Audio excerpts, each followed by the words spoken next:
नवरात्रीचे दिवस चालू झालेले आहेत. सगळीकडे वेगवेगळ्या प्रकारचे फराळ आपण पदार्थ बनवून खातो. नेहमी खिचडी बनवून खायचा सुद्धा कंटाळा येतो. तर आज मी तुम्हाला साबुदाण्यापासून आणि थोडेसे वरईच्या तांदळापासून इतका छान क्रिस्पी कुरकुरीत असा हा डोसा बनवून दाखवणार आहे. हे डोसे तुम्ही नवरात्रीच्या दिवशी फराळासाठी नक्की ट्राय करून बघा. 2-4 डोसे जरी खाल्ले तर तुम्हाला दिवसभर भूक लागणार नाही. इतके छान आणि सोबत एक मस्त शेंगदाण्याची चटणी बनवलेली आहे. तर नक्की व्हिडिओ पूर्ण बघा. आवडला तर लाईक करा. हे बघू शकता 2च साहित्य लागणार आहे आणि थोडीशी दही लागणार आहे. हे बघा, साबुदाणा घेतला अर्धी वाटी भगरीचे, म्हणजेच हे वरईचे तांदूळ घेतलेले. सॉरी, विसरून गेले. वरईचे तांदूळ आणि हे साबुदाणा घेतला आहे अर्धा वाटी. आता आपल्याला काय करायचं आहे, एका बाउलमध्ये ह्याला भिजत ठेवायचं आहे अर्धा तास. कारण जितका छान वरई आणि हे साबुदाण्याचे जे आहेत ना, हे छान भिजले पाहिजेत, नरम सॉफ्ट फुलले पाहिजेत, म्हणजे डोसे चांगले तयार होतात. भरपूर पाणी टाकायचं, कारण आपल्याला हे पाणी नंतर काढतासुद्धा येतं, पण भिजला मात्र चांगला पाहिजे. अर्धा तास तर बरोबर द्या, भिजत ठेवायचं आहे. तोपर्यंत आता आपण एक शेंगदाण्याची चटणी करून घेऊया. तर झालेला आहे अर्धा तास. आता हे बघा, अर्धा तासानंतरचं तुम्हाला दाखवते.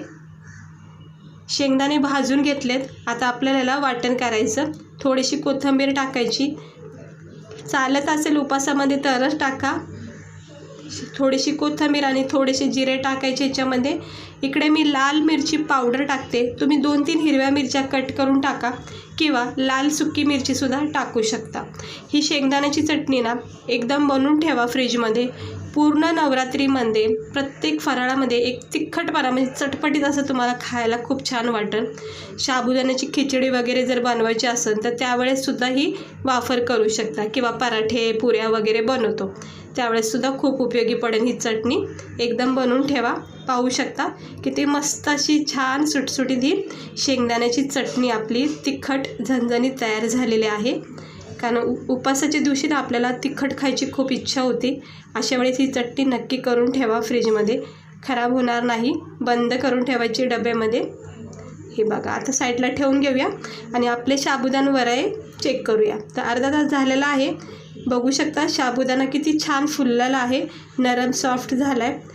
आता आपल्याला याला ना 2 बॅचमध्ये वाटून घ्यायचे. छोटं भांडं वापरते, मोठं भांडं जरासं खराब झाले, आतमध्ये ब्लेड आहे ना थोडे खराब झालेत. तर आता मी काय केलं, याच्यामध्ये थोडा साबुदाणा वरई जो भिजलेला आहे ना तो याच्यामध्ये टाकून घ्यायचा आणि ह्याच्यामध्ये थोडीशी दही टाकायची, म्हणजेच अर्धी वाटी. हे बघू शकता अर्धी वाटी दही घेतली आहे. याच्यामध्ये थोडं करून वाटायचं. हे 1.5 चमचा मी इथं दही टाकले. आता हे वाटण करून घ्यायचं न पाणी टाकता. हे बघा किती छान असं हे डोश्यासारखं पीठ ह्याचं तयार होतं. मस्तपैकी पीठ हे तयार होतंय. आता दुसरा बॅच सुद्धा मी वाटून घेते. टाकून घ्यायचं व्यवस्थित आणि ही उरलेली दही सुद्धा आता टाकून घ्यायची याच्यामध्ये. म्हणजे अर्धी वाटी दही वापरलेले आहे आपण इथे. आता ह्याला सुद्धा वाटून घ्यायचं आणि सगळा बॅटर हा एक करून घ्यायचा, मिक्स करून घ्यायचा आणि ह्याला फेटायचं. ह्याच्यामध्ये थोडं पाण्याची आवश्यकता आहे. मिक्सरच्या भांड्यात थोडंसं पाणी टाकून ह्याच्यामध्ये मिक्स करायचं. कारण आपल्याला पेपर डोसा जर हवा असेल ना तर पातळ घोळ खूप गरजेचा आहे, थिक नको आहे अजिबात. चिमूटभर मीठ टाकायची चव येण्यासाठी. उपासामध्ये खायचं मीठ म्हणजे जे चालतं ना ते मीठ इथं टाकू शकता. आता मिठाशिवाय तर चव येणारच नाही, पण उपासात जे चालतं ना ते मीठ टाका. आता हे मिक्स केलेलं आहे मस्तपैकी. बघा पातळ घोळ करायचा थोडंसं पाणी टाकून. जर तुम्हाला याच्यामध्ये साबुदाणा जर राहिला असेल वाटता वेळेस तर परत एकदा तुम्ही हा जो बॅटर आहे मिक्सरमध्ये फिरून घ्या. ही शेंगदाण्याच्या चटणीमध्ये सुद्धा मी थोडंसं मीठ टाकले, कारण टाकलेलं नव्हतं. चवदार चटपटीत झणझणीत अशी ही शेंगदाण्याची चटणी खूप भारी लागते. मस्त वाटतं, एकदम खायची इच्छा होते. आता आपण काय करायचं, डोसे बनायला घेऊया. पॅन चांगला तापून घ्यायचा आणि मग स्लो करायचा. थोडंसं याच्यावर मी तेल लावून घेतलं आहे. आता आपण काय करायचं, वाटीच्या साहित्याने, मी इकडे वाटीच्या साहित्याने करते, तुम्ही पळीनीसुद्धा करू शकता. हे असं कढीला सुरुवातीला असं बॅटर सोडत राहायचं, म्हणजे छान गोल आकार होतो आणि एक मस्त सुंदर जाळी होते. हे बघा मधोमध असं टाकलं की थोडीशी लेअर वर जाडी आली, पण हरकत नाही. थोडा वेळ द्यायचा, 1-1.5 मिनटं तरी नक्की द्या. जोपर्यंत डोशाची खालची साईड कडक होत नाही तोपर्यंत अजिबात पलटी करू नका, नाहीतर काय होईल, लगेच तुटला जाऊ शकतो, चिटकला जाऊ शकतो. म्हणून थोडा वेळ द्या आणि असा कडक तयार झाला की मग पलटी करायचं. हे बघा किती सुंदर मस्तपैकी असा आपला हा कुरकुरीत पेपर डोसा वाटतोय का ना भारी एकदम. तर बघता क्षणीच असं वाटत नाही की हा साबुदाणा वरईचा डोसा आहे, असं वाटते तांदळाचा नॉर्मल आपला डोसे असतात ना ते आहे. तर मी दोन्ही बाजूनी भाजून घेतलेला आहे क्रिस्पी असा.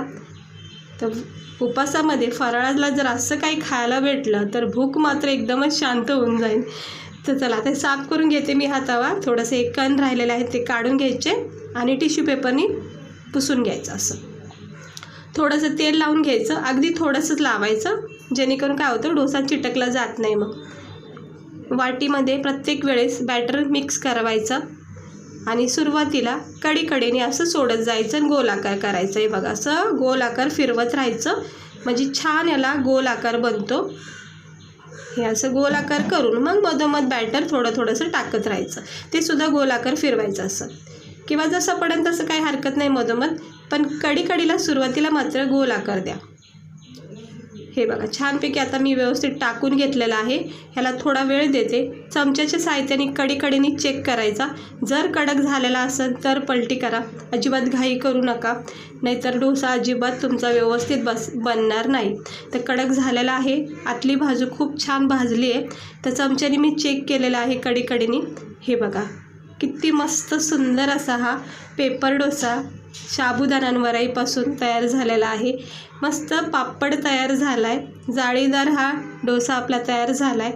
हे बघा किती मस्त वाटतंय, तुम्ही बघू शकता याचा क्रिस्पीपणा, कडकपणा वाटतो का रे अगदी तांदळाच्या डोश्यासारखा. तर चला सर्व करून घेऊया. उरलेले डोसे नंतर करते, सुरुवातीचे जे झाले 2 ते तुम्हाला दाखवते. हे बघा इतक्या मोठा साईजचा डोसा आहे, म्हणजे 2 खाल्ले तरी पुरेसा आहे.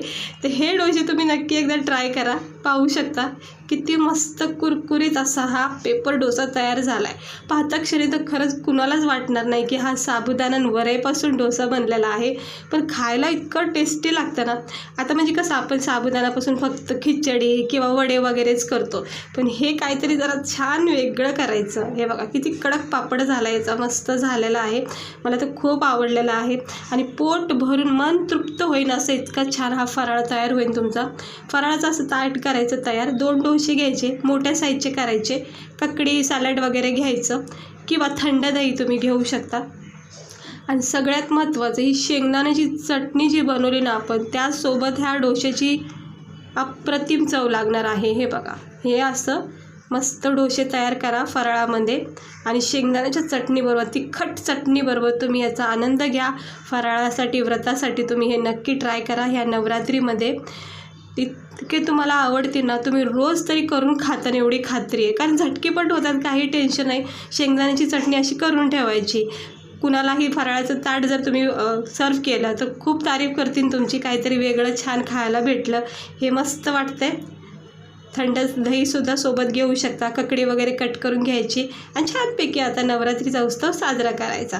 तर कशी वाटली तुम्हाला आजची ही पेपर डोसा म्हणजेच साबुदाणा डोशाची रेसिपी? आवडली असेल तर लाईक करा, चॅनलला सबस्क्राईबर करा. अशीच छान छान मी तुम्हाला फराळाची आता रेसिपी दाखवणार आहे. नवरात्री चालू होणार आहे. सगळ्याला माझ्याकडून मनोभावाने खूप खूप नवरात्रीच्या शुभेच्छा.